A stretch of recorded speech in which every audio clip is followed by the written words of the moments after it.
여러분 밤에 잠이 안 와서 괴로워하신 적 있어요? 있나요? 저 방법 알려드려요. 잠 오는 방법. 성경책. 어떻게 그렇게 제가 저만 알고 있는 줄 알았더니 성경책 읽으면 잠이 잘 온다는 또 분이 있더라고요. 뭐 다 통한지는 모르겠지만 좀 많은 분들이 통하신 것 같아요. 이야기를 제가 많은 분들한테 들어봤습니다. 성경책 읽으십시오. 그러면은 잠을 잘 잘 수 있습니다. 자, 왜 이렇게 성경책 읽으면 잠이 올까요? 왜 그런 것 같아요? 주께서 사랑하시는 자에게 잠을 주시는도다. 아마 이 말씀 아닌 것 같고요. 좀 지루하다. 좀 어렵다. 아마 이것 때문에 그렇지 않을까요? 성경책이 막 흥미진진하고 드라마틱하면은 여러분 잠이 오지 않을 것 같은데, 눈이 반짝 떠질 것 같은데요. 요즘 저는 이제 본 적이 없습니다만은 신문에 보니까 태양의 후예 드라마 아주 뭐 요즘 히트를 치고 있다고 그래요. 이 드라마 앞에서 눈이 반짝반짝 거릴 것 같은데, 특히 우리 아줌마들 눈이 반짝반짝. 그러면서 성경책 앞에만 있으면 또 이렇게 졸으면 무슨 일일까요? 이게 무슨 일일까요? 여러분 정말 태양의 후예가 되는 그런 때가 옵니다. 그때는 참 즐거울지 모르, 볼 때는 눈이 반짝반짝하지만 나중에 시간 다 허비했다. 시간 다 허비했다. 여러분 하나님 말씀 우리가 읽을 때 눈이 반짝 떠졌으면 좋겠어요. 그런데 생각으로는 그렇게 이제 하고 싶죠, 여러분. 하나님 말씀 딱 그 대할 때마다 막 눈이 열려서 이렇게 하고 싶은데 왜 안 되냐 하면 아시죠? 이 말씀을 내가 온전히 깨닫지 못하기 때문에요. 이 말씀과 사랑에 빠지면 눈이 떠지거든요. 반짝반짝 떠져요. 그런데 아직 사랑을 못 느끼는 것 같아요. 하나님 말씀에 대한 사랑을 느끼면 진짜 말씀 대할 때마다 막 기대가 되고 눈이 반짝반짝 거리면서 눈에 하트가 딱 생기죠. 우리 김명숙 권사님 여기 앉아 계시는데 우리 이세춘 장로님, 김명숙 권사님 지난 주일에 유난히 더 눈에 하트가 많이 그려졌더라고요. 그 아드님이 지금 이제 40 중반을 바라보는 아드님이 얼마 전에 결혼했거든요. 얼마나 그동안 기도하셨는지 몰라요. 기도 부탁도 하시고 또 기도하시고 간절한 소원인데 며느리도 제가 만나서 같이 이제 대화도 나누고 그 신혼부부 했는데 굉장히 밝더라고요. 밝고 신앙도 좋고 처음 이제 우리 교회 와서 예배드렸는데 막 그 옆에서 이제 우리 아드님이 이야기하더라고요. 막 계속 울었다고. 자기 이제 와이프가 계속 감동스러워서 그래서 이제 자주 와야 되겠다 뭐 이렇게 말은 하더라고요. 그런데 자주 올지는 잘 모르겠습니다. 자기들 교회가 있으니까 또 어떻든 정말 사랑하는 사람이 있으면 눈이 반짝거려요. 진짜 사랑하는 마음이 들어오면 눈에 하트가 그려진다고요. 우리가 하나님의 말씀을 사랑하면 어떻게 될까요? 눈이 떠지게 돼 있습니다. 돼 있어요. 때로는 이제 여러분 뭐 사랑하는 사람 옆에 두고도 너무 피곤하면 또 좋을 수도 있고 잘 수도 있죠. 성경 말씀 옆에 두고 잘 수도 있고 하지요. 또 보다가 이렇게 좋을 수도 있고 하지만 그러나 말씀과 사랑에 빠지면 진짜 이 말씀이 눈을 밝게 하고 또 기대가 되잖아요. 그러니까 눈을 뜨게 되는 사실 우리가 경험하게 됩니다. 하나님 말씀을 사랑하는 자의 특징 이제 한 몇 가지로 살펴볼 텐데요. 시편 119편 방금 읽었는데 73절 말씀 다시 한번 한 목소리 읽어보겠습니다. 같이 읽습니다. 주의 손이 나를 만들고 세우셨사오니 내가 깨달아 주의 계명들을 배우게 하소서. 먼저 하나님이 나를 만드셨다. 나를 손수 빚으셨다 하는 걸 깨닫는 거. 그러면 그 하나님의 말씀과 내가 사랑에 빠집니다. 그러니까 하나님이 나를 손수 빚으신 거예요. 빚으시면서 얼마나 그렇게 먼저 내게 사랑을 주신 거죠. 하나님이 먼저 내게 사랑을 주신 거예요. 내가 먼저 사랑하기 전에. 먼저 하나님이 내게 사랑을 주셨고 나를 향해서 그 사랑에 빠지신 거예요. 하나님이. 얼마나 만들고 아름다웠으면 보기 심히 좋았다. 너무너무 하나님이 좋아하신 거죠. 사랑에 빠지신 거 우리한테. 이 사실 우리가 생각하면 그 하나님에 대한 사랑을 우리가 고백하지 아니할 수 없습니다. 하나님이 나를 손수 빚으시고 나를 지금 세우시고 계신다 하는 그 사실. 여러분, 하나님은 여러분을 지금도 빚으시고 계세요. 여러분을 새롭게 또 세우시고 계신다는 사실을 깨달으면 우리가 그 하나님의 사랑, 그것을 깨닫게 되고 그 하나님이 나를 얼마나 사랑하시는지 그걸 아는 사람은 그분의 말씀, 그분이 말하는 것을 귀 기울여 듣습니다. 그 말 한마디 한마디도 정말 내게 막 그냥 쏟아지게 들어오는 말씀이 됩니다. 여러분, 하나님이 여러분을 사랑하시면서 만지시고 만드시고 세우셨다 하는 사실 늘 기억해야 되겠습니다. 그리고 나는 그 하나님 앞에서 만들어진 존재라는 사실 언제나 우리가 기억해야 되겠습니다. 늘 겸손하게 그 하나님을 바라볼 이유가 여기 있죠. 이렇게 하나님을 늘 바라보고 하나님이 나의 창조자시고 나의 아버지시다 하는 것을 인정하는 것이 바로 하나님을 경외하는 것입니다. 하나님을 인정하는 것, 이것이 하나님을 경외하는 것입니다. 바로 하나님을 경외하는 자는 범사에 그 하나님을 인정하죠. 무슨 일이든지 하나님이 하셨다, 하나님이 이루셨다, 이렇게 하나님을 또 고백하게 됩니다. 그래서 혹시 연단 중에서도 시험 중에서도 그 하나님을 신뢰해요. 좋은 일 있을 때야 하나님 감사합니다, 여러분 자연스럽게 또 고백이 나올 수 있죠. 그러나 연단 속에서는 좀 하나님 고백하기가 힘들 수 있어요. 하나님 앞에 감사와 찬양을 드리기보다도 그냥 원망하는 마음이 먼저 들 수가 있습니다. 74절 말씀 계속해서 볼까요? 같이 읽겠습니다. 주를 경외하는 자들이 나를 보고 기뻐하는 것은 내가 주의 말씀을 바라는 까닭이니이다. 계속 75절입니다. 같이 읽겠습니다. 여호와여 내가 알거니와 주의 심판은 의로우시고 주께서 나를 괴롭게 하심은 성실하심 때문이니이다. 심판, 자기를 향한 지금 심판인데 시인은 지금 다른 심판을 이야기하고 있는 것이 아니고 자기가 지금 어려움을 당하고 있는 것 같아요. 또 괴로움을 당하고 있습니다. 참 힘든 그런 상황이에요, 지금 보니까요. 그런데 주의 심판은 의롭습니다. 또 나를 괴롭게 하심은 주님의 성실하심 때문입니다. 이거 아무나 고백하는 내용이 아닙니다. 이 괴로움이 있을 때 주님이 이렇게 내게 이런 것을 허락하신 것이 정당하십니다. 옳습니다. 이런 고백이 쉽게 나오질 않아요. 원망부터 나오지. 왜 이렇습니까? 자기 잘못한 것은 깨닫지 못하고 자꾸 하나님을 원망하는 마음이 앞서는 것이 우리들인데 지금 이 시인은 이런 괴로움, 어려움, 연단 이것이 정당하십니다. 옳습니다. 어떤 자가 이렇게 고백을 하는가? 겸손한 자가 고백합니다. 그리고 자기 자신을 살피는 자.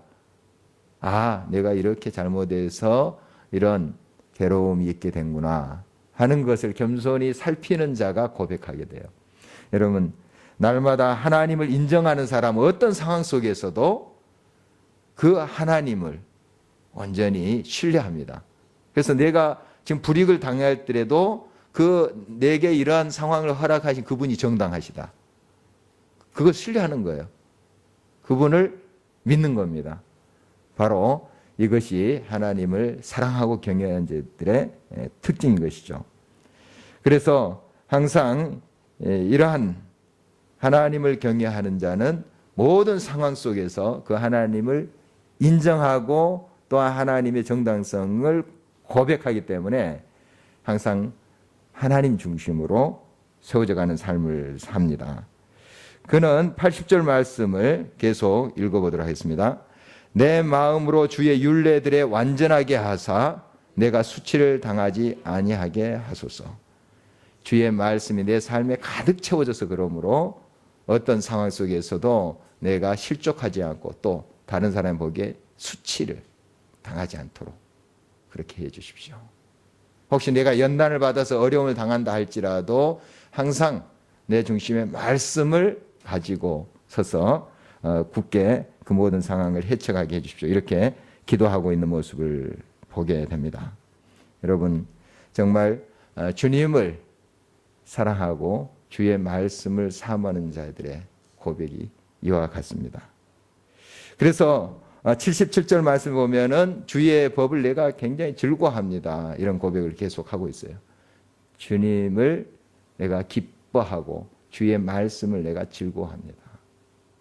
이렇게 즐거워하는 사람, 시편에 있는 말씀처럼 시냇가에 심은 나무처럼 시절을 조차 과실을 맺습니다. 여러분 이렇게 나무를 심으면, 과목을 심으면 열매가 금방 달리지 않아요. 어떤 나무는 3년 기다려야 되고 어떤 나무는 5년 기다려야 되고 이렇게 기다려야 돼요. 그런데 당장 열매가 안 열린다 해서 그 나무를 쳐버리면 어떻게 됩니까? 이제 열매를 기대할 수 없죠. 우리 사람에 대해서도 그렇습니다. 또 여러분 자신에 대해서도 그래요. 때로는 여러분의 삶 속에 구체적인 열매가 안 보일 때 있어요. 그러나 하나님은 하나님의 때를 아세요. 꼭 하나님을 즐거워하고 그 하나님의 말씀을 주의 하루 묵상하면 시절을 조차 과실을 맺게 합니다. 시절. 아무 때나 아니고 그 때에 맞게 과실을 주세요. 그걸 여러분 신뢰하셔야 됩니다. 그러니까 지금 비바람이 불고 지금 그 때학볕이 쬐다 해서 여러분들이 원망하는 것이 아니고 그것 때문에 더 이 과일이 당도가 높아지고 또 비바람 때문에 더 뿌리가 든든히 되고 가지가 더 든든히 붙어서 튼실한 과실 맺을 수 있다는 사실, 이것을 아셔야 돼요. 하나님을 신뢰한 사람은 항상 이것을 기억합니다. 여러분 날마다 그러므로 어느 때나 그 하나님을 기억하면서 하나님 중심으로 우리가 서 있어야 됩니다. 또 하나님 말씀을 사랑하는 특징 76절, 77절을 다시 한번 읽어보도록 하겠습니다. 구하오니 주의 종에게 하신 말씀대로 주의 인자하심이 나의 위안이 되게 하시며 주의 긍휼히 여기심이 내게 임하사 내가 살게 하소서. 주의 법은 나의 즐거움이니이다. 인자와 긍휼을 하심, 이것을 늘 신뢰하는 것입니다. 정말 하나님 이것 없으면 우리가 살 수 없습니다. 하나님의 인자와 긍휼이 날마다 나를 새롭게 하지 않냐면 내가 살 수 없습니다.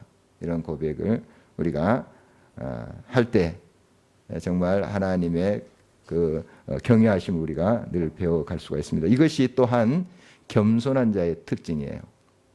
겸손한 자. 하나님이 공급하시고 또 인자와 긍휼로 채워주시 않으면 나는 내 인생 제대로 설 수가 없습니다.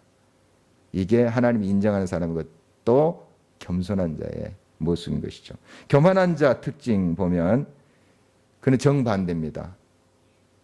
하나님 없다 해요. 하나님 없이도 내 뜻대로 살 수 있다고 하는 사람들이 가장 교만한 사람들이죠.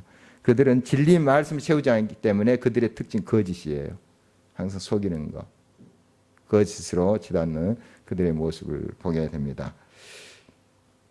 여러분 요즘 어디에 기쁨을 두고 사시는지, 어디에 기쁨을 두고 사십니까? 무엇이 여러분을 가슴 뛰게 하고 또 눈을 밝게 하고 있는지요? 물론 봄이 와서 이제 자연을 보면서 여러분들이 또 정말 마음이 열리고 기뻐하고 이렇게 할 수도 있겠습니다. 참 좋은 일이죠.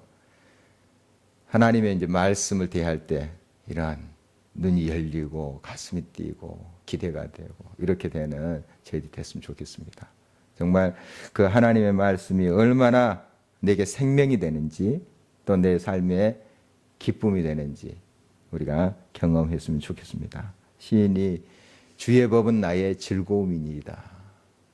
경험한 사람만 이런 고백을 하거든요. 만난 사람만. 말씀과 만나고 인격적으로 만난 사람만 이 고백을 할 수 있어요. 여러분 그냥 생각대로 되는 것이 아니고 늘 하나님 말씀을 가까이 하시고 정말 묵상해 보십시오. 정말 이 말씀이 또 음미하고 또 음미해도 정말 기쁨이 돼요. 정말 여러분의 삶 속에 또 다시 새롭게 하는 그런 말씀이 됩니다. 그래서 여러분들이 귀한 이 말씀을 더 사랑하고 더 가까이 했으면 좋겠습니다. 오늘 계속해서 우리 성경 맥을 살펴볼 텐데 오늘은 성경 지도를 이제 살펴보도록 하겠습니다. 성경 지도. 이 지도를 통해서 이제 성경을 보는 방법도 굉장히 필요합니다. 전체적인 그 성경의 맥의 지도를 보면서 이렇게 이제 우리가 볼 텐데, 자, 우리 성경에 보면 지명이 많이 나와요. 또 사람 이름도 많이 나오고요. 지명. 이 중요한 성경에 이 지명이 많이 나오는데 좀 지루하기도 해요. 뭐 우리가 좀 알 길도 없고, 또 어느 익숙한 지명은 우리가 좀 알아요. 알지만은 그러나 많은 그 지명 우리 모를걸요. 저도 모르는 게 많습니다. 또 성경이 정확히 또 밝혀지지도 않은 것도 많아요. 그런데 들어가 있어 성경에.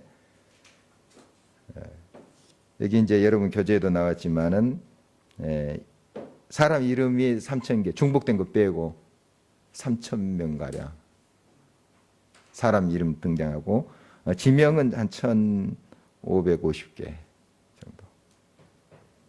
굉장히 많은 지명이 나오죠. 반복된 거 이제 숫자를 치면 많죠. 많은데 이거 쏙 성경에서 빼면 성경 많은 부분이 텅텅 빌 거예요. 지명, 인명 빼면. 그만큼 이제 지명, 인명이 중요합니다. 굉장히 중요하고 여러분들 이 한 사람 한 사람의 일생이 얼마나 또 귀하고 하나님과 동행하는 일생이 얼마나 우리들에게 교훈을 주는지 모릅니다. 한 사람 한 사람 우리가 다 알지는 못하지만 또 익숙하게 아는 사람이야 뭐 어느 정도 우리가 알지만은 또 전혀 모르는 사람도 있어요. 그러나 하나님은 아시죠. 이 인명들을 이렇게 성경에 기록하고 지명도 그렇게 기록하고 있습니다. 그래서 이런 사람을 좀 안다는 것, 또 지명을 우리가 안다는 것 굉장한 도움이 됩니다. 성경 이해에. 그래서 이제 지도를 통해서 우리가 한번 하나님의 말씀을 더 가까이 이해하고 접할 수 있기를 그렇게 바랍니다. 이 세상은 우리 사람을 위해서 만드셨죠. 하나님이 우리랑 사귀고 싶어서 이 세상을 만드시고 또 우리도 만드셨다 하는 것을 알 수가 있습니다. 그래서 이 성경에 보면 여러 이제 귀한 말씀이 있는데 다른 이제 종교의 경전하고 가장 큰 특징이 다른 점이 무엇인가 하면 하나님이 말씀하셨다 하는 거예요. 하나님이 이렇게 말씀하셨습니다. 다른 경전은 뭐 하나님이 이렇게 말씀하셨다 하는 게 아니고 이제 사람이 말하는 거 이야기하죠. 뭐 공자가 이야기했다, 명자가 이야기했다, 뭐 이렇게 이야기도 할 수 있고 석가모니가 이야기할 수 있다. 그런데 하나님이 천지를 창조한 신이 말씀하셨다. 이런 경전은 참 여러분들이 찾기 힘들 거예요. 성경은 하나님이 말씀하셨다. 어떤 선지자나 어떤 인간이 이런 훌륭한 뭐 말씀을 하셨다 이런 표현들이 있을 수 있지만 하나님이 말씀하셨다 하는 표현을 찾기가 힘듭니다. 우리 성경 말씀은 하나님께서 말씀하셨다. 그 말씀은 정확무오합니다. 사람이 말하고 아무리 훌륭한 현자가 말한다 할지라도 사람이기 때문에 그것은 지혜의 말이 될 수 있으나 허점이 있을 수 있죠. 사람이니까 완벽하지는 않아요. 그러나 하나님의 말씀은 완벽한 거예요. 하나님이 말씀하셨으니까. 그게 다른 것이죠. 그래서 정말 이 하나님의 말씀을 그대로 받아들이는 우리의 믿음이 필요합니다. 자, 그래서 여러분들이 이제 성경을 읽을 때에 안 넘어가네요.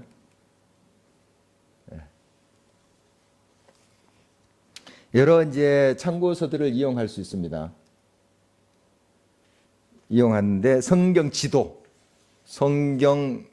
지도를 여러분들이 따로 좀 보시면서 좀 이해하는 게 필요한데, 여러분들이 이제 더 뭐 깊이 알기 위해서는 따로 이렇게 성경 지도 책이 있습니다. 옛날 뭐 사회과 부도 뭐 이런 지도책이 있는 것처럼 있어요. 그러나 뭐 거기까지 가지 않더라도 성경에 여러분들이 가지고 있는 지도 있어요. 성경에 신약 시대, 구약 시대 지도 있죠. 그 가끔씩 이렇게 좀 보십시오. 성경 볼 때. 자, 여기 이제 이 그림은 보통 구약 시대의 모든 사건이 이 지역에서 일어납니다. 이 지역에서, 이 지역에 있는 것만 좀 이해해도 구약의 그런 모든 역사들과 그런 메시지들을 많이 이해할 수가 있습니다. 이 지도만 좀 여러분들이 잘 머릿속에 넣어두면 성경 보는데 많은 도움이 될 수 있습니다.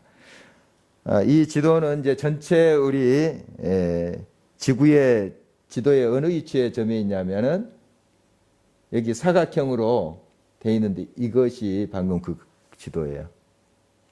이 지역, 이스라엘 중동 지역 중에 일부죠. 있죠. 이곳에 지명하고 이곳에 있는 역사를 이해하면 구약 성경을 이해하는 데 많은 도움이 된다 하는 것입니다. 조금 더 우리가 가까이 보도록 하죠. 자, 이 그림입니다. 이쪽이 이제 지금 지중해, 옛날에는 큰 바다에서 대해라고 했습니다. 그 구약 시대 때는 대해, 큰 바다, 굉장히 큰 바다죠. 대해라고 했고, 이 나일강이 여기 있습니다. 지금 여기가 이집트 애굽이죠, 애굽인데 이렇게 흘러서 지중해로 들어가는 거예요. 여기서부터 이제 이렇게 흘러서 지중해로 들어가면서 여러 이제 지류로 이렇게 들어가죠. 이게 왜 이렇게 생겼냐면은 이게 퇴적된 것입니다. 나일강에 쭉 그 흙이 바다로 들어가면서 퇴적돼서 이 땅이 굉장히 비옥합니다. 비옥해요. 바로 이렇게 나일강이 있고, 그 다음에 그 유명한 홍해가 이렇게 있습니다. 이게 이제 시내 반도, 시나이 반도. 시내산이 여기 있다고 추정됩니다. 알려지고 있어요. 시내산. 그리고 이제 이스라엘이라고 하는 땅이 이쪽이죠. 여기입니다. 이 지역이 이스라엘. 아주 크지는 않습니다. 작은 땅인데도 굉장히 중요한 그런 땅이죠. 긴네렛 호수라고 됐는데 신약에서는 이 호수가 갈릴리 호수, 구약에서는 긴네렛 호수 이렇게 표현됩니다.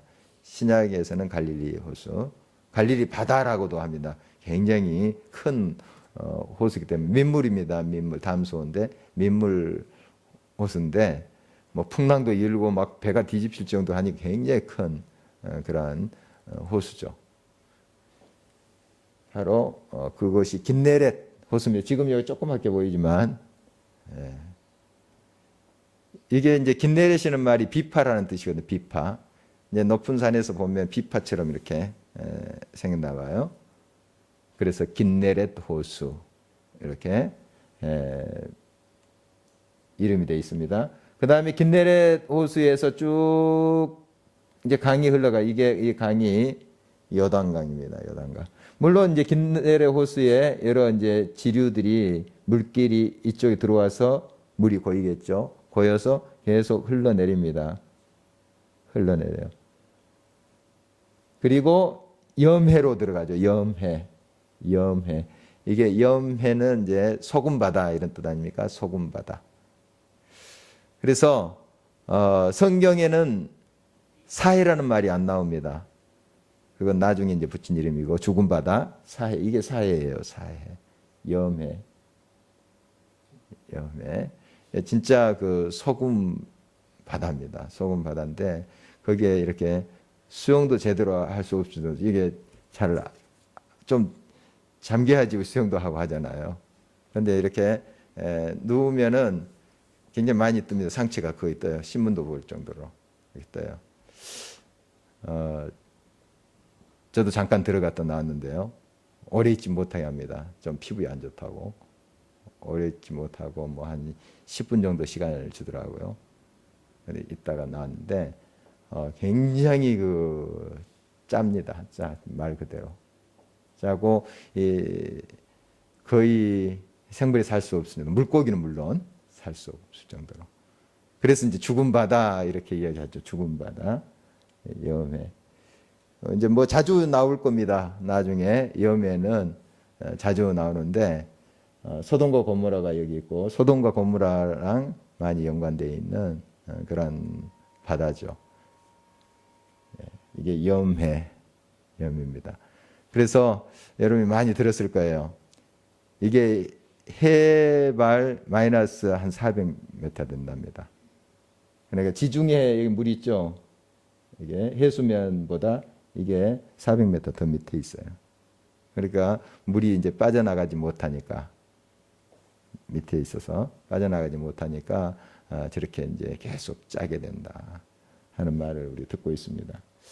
그 다음에 여기가 페르시아만입니다. 페르시아만 있고 이쪽에 이제 큰 강이 두 개 있습니다. 티그리스 강, 유프라테스 강. 여러분 많이 들었을 거예요. 예. 그러면 뭐 또 4대 문명의 발상지 뭐 하면서 뭐 그런 이야기도 많이 들었을 거예요. 이 강이 두 강이 흘러서 합류가 됩니다. 합류가 돼서 페르시아만으로 흘러 들어가요. 예. 이 지역이 또 굉장히 성경에 많이 나오죠. 예. 우루, 갈대아 우루 할 때 우루 지역이 이 정도 있죠. 그러니까 이게 이제 구약 시대의 그 세계입니다. 여기에서 대부분 역사가 다 일어납니다. 자, 그 다음 그림 보도록 하겠습니다. 지금 현재 이제 나라들이 이렇게 돼 있어요. 방금 그 지도에 여기 보면은 이스라엘 아까 여기가 이제 염해 그다음에 이제 갈릴리 호수가 있겠죠. 이렇게 이 이스라엘입니다. 이스라엘 요단강 여기 있고 요단강 이렇게 돼 있습니다. 그다음에 그 이쪽으로 레바논이 있고 시리아가 요즘 시리아 얼마나 시끄럽습니까? 난민들도 많고 터키 쪽으로도 이라크 쪽으로도 많이 난민이 가죠. 이렇게 붙어 있어요. 예. 시리아. 옛날 아람 군대 막 쳐들어오고 그러잖아요. 예. 이 나라입니다. 이 나라. 그래서 이스라엘 치고 그 다음에 요르단강이죠. 요르단강. 그 동편이 요르단으로 돼 있어요. 요르단. 예. 요르단 돼 있고 물론 이집트 아까 홍해 나일강 그대로 이름 쓰고 있습니다. 그 다음에 오른쪽에 있는 큰 사막의 나라가 사우디아라비아. 그 다음에 이라크 티그리스강 유프라테스 강을 좀 감싸고 있죠. 이라크. 예, 이라크가 옛날 바벨론 물론 딱 동일세 할 수는 없습니다만은 거의 그 뿌리가 바벨론입니다. 바벨론. 여기가 바벨론이고 이란이 이렇게 있습니다. 이란이 옛날 페르시아 그 뿌리가 페르시아라고 볼 수 있어요. 페르시아 바벨론 제국 한때 강성에서 이 일대를 다 장악하죠.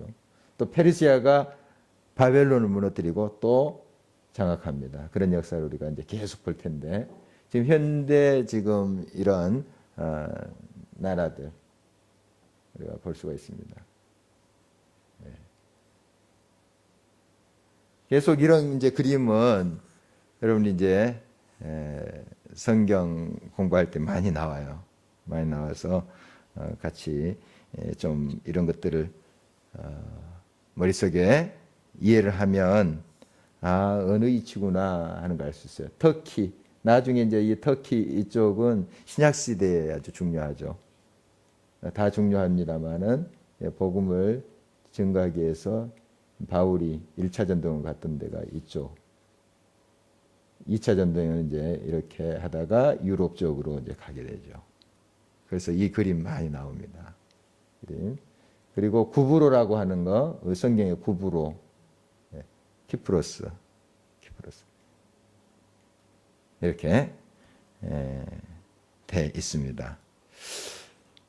다시 그 옛날 이제 시대로 돌아가면 방금 같은 그림이에요. 같은 그림인데 이 연두색으로 칠해진 이 지역 있죠. 보면은 보통 뭘 끼고 있어요? 강을 끼고 있습니다. 강을. 그렇죠? 티그리스 강, 유프라테스 강, 그 다음에 나일 강, 그 다음에 요단강, 여기 갈릴리 호수 이 지역. 그러니까 강 옆에는 비옥한 땅이죠. 물이 있으니까 농사도 지을 수 있고. 그러나 나머지 지역은 여기 기후 자체가 이렇게 물이 많은 것은 아닙니다. 사막지대고 광야지이기 때문에 정말 황량하죠. 또 사막지대에는 정말 잘못 들어갔다가는 목숨을 잃을 수 있고 그런 곳이에요. 그런 그 지형을 볼 수 있습니다. 그러니까 대부분 이렇게 연두색 이 지역에서 역사가 일어납니다. 모든 역사들이. 이제 이쪽에 이제 아수르라는 제국이 일어나면 이제 침공할 때 꼭 이쪽 통로를 가요. 왜냐하면 이 사막으로 갔다가는 물도 없고 양식도 없어서 군대들이 또 괴멸될 수도 있습니다. 스스로. 그러니까 꼭 이 연두색 칠해진 곳에 사람들이 또 살고 그러니까 약탈도 할 수 있고 또 뭐 좀 신사적인 군대들이 있을지 모르겠지만 좀 얻어먹기도 하고 이렇게 해서 군대가 지나가는 곳이 이 통로입니다. 애굽에서 북방전철 칠 때도 이쪽을 다 통과해요. 이런 지를 볼 수 있습니다. 이게 여러분 역사책이 이제 이게 반달형 지형이다. 이렇게 배웠을 겁니다. 이게 비옥한 땅이에요, 여기가. 비옥한 땅이고 계속 사람들이 이 테두리 안에서 거의 움직입니다. 다른 데 가면 살만한 것이 살기 힘드니까요. 물론 유목민들이 있었습니다. 유목민들이 있었지만 뭐 극소수고 대부분 강 옆에서 살았어요. 요즘에 이제 관계수로 또 뭐 수도 시설 같은 게 이제 발달돼서 사막도 뭐 굉장히 또 개발해서 또 발전시키고 하는 걸 볼 수 있는데 그 당시에는 그런 이제 기술이 부족했죠. 그러니까 이 강에서 많이 살았습니다. 강에서. 그러다 보니까 여기 이스라엘 이 지형 여기가 많이 그 군대들이 짓밟고 갔습니다. 통로잖아요, 통로. 위에서 또 강국이 일어나면 밑으로 가면서 짓밟고 가고 애굽이 짓밟고 가고 그런 것이에요. 특히 갈릴리 지역 보면은 굉장히 많은 고난을 당한 지역입니다. 그래서 갈릴리 사람들이 가난한 자의 대명사였습니다. 우리나라 하고 정서가 좀 비슷해요. 중국이 일어나서 우리나라 밟고 가잖아요. 이렇게 또 일본이 우리나라 밟고 또 북진장치 쓰고 이런 걸 보면 그래서 우리나라 사람하고 이스라엘 사람들하고 많은 그 문화 또 정서적인 공감이 있다 이런 말을 합니다. 자, 이제 여러분이 직접 한번 그려보는데요. 이 시간 뭐 여러분들이 좀 펜도 다 가지고 있는 것 같지 않고요. 종이도 없으니까 이제 집에서 한번 그려보십시오. 집에서 숙제입니다. 숙제인데 딱 종이 한 장을 딱 펴시고 먼저 지중해를 그려보는 겁니다. 딱 저렇게 뭐 꾸불꾸불 하지 않아도 돼요. 네모칸 딱 쳐보는 겁니다. 이렇게 네모 이렇게 역 디귿자식으로 이렇게 한번 해보는 거예요. 그냥 여러분이 아주 자세하게 그리지 않더라도 한번 대충 한번 그릴 수 있도록 그렇게 해보는 겁니다. 이렇게 디귿자를 이렇게 거꾸로 하듯이 이렇게 해서 지중해. 자, 그 다음에 밑에 이제 나일강 그려온 나일강. 나일강을 쭉 이렇게 그려서 자, 점선으로 그리지 마시고 이렇게 따라 그리라고 점선을 해놓은 겁니다. 이 점선대로 여러분이 따라 그려보십시오 하고 해놓은 건데 여러분 쭉 연필로 그리시면 됩니다. 자, 쫙 하면 나일강 그려지죠.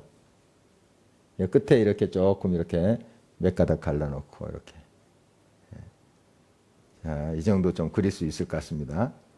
자, 그 다음에 세 번째 홍해를 그려본 거예요. 홍해. 홍해. 쫙. 뭐 여러분 손자가 물구나무 서 있는데 바지만 보이는 그런 식으로 이해해 볼 수도 있습니다. 뭐 여러분 자녀가 그럴 수도 있고 물구나무 서서 딱 바지만 어떻게 보였네요. 청바지 입은 자녀가 그런 식으로 생각하면 여러분 그릴 수 있죠. 이렇게 여기가 이제 뾰족해서 시내 반도가 되는 겁니다. 이게 홍해예요. 홍해. 그리고 나일강 옆에다가 딱 그리는 겁니다. 자, 여기까지 쉽죠? 이게 상당히 유용합니다. 여러분 성경 이해할 때. 자, 그 다음에 뭡니까 이게? 염해, 사해. 염해입니다. 성경에서는 염해. 염해인데 벙어리 장갑. 벙어리 장갑 하나 딱 그려놓으면 됩니다. 벙어리 장갑식으로 이렇게 딱 그려놓고 이 위에는 이게 긴네렛 호수, 갈릴리 호수. 그다음에 쭉 그거랑 쭉 이은 선이 바로 요단강입니다. 요단강. 자, 여기까지 여러분 그릴 수 있겠죠? 딱 이게 안 보고도 그릴 수 있겠습니다. 종이 딱 하나 놓고 여러분이 한번 그려보시고 그 다음에 이제 티그리스강, 유프라데스강 위에 게 이제 티그리스 그 다음에 유프라데스 사선으로 이렇게 두 개를 자 그리고 요 밑에쯤 와서 합류시키는 거예요. 하나로. 그리고 페르시아만으로 이렇게 들어가는 거죠. 이렇게. 페르시아만. 이게 항상 헷갈려요. 어떤 게 티그리스인지 어떤 게 유프라테스인지. 저는 그냥 위에 것부터 TU 이렇게 이런 날짜만 따서 TU. 그런데 나중에 유티인지 또 헷갈릴 거예요. 어쨌든 TU.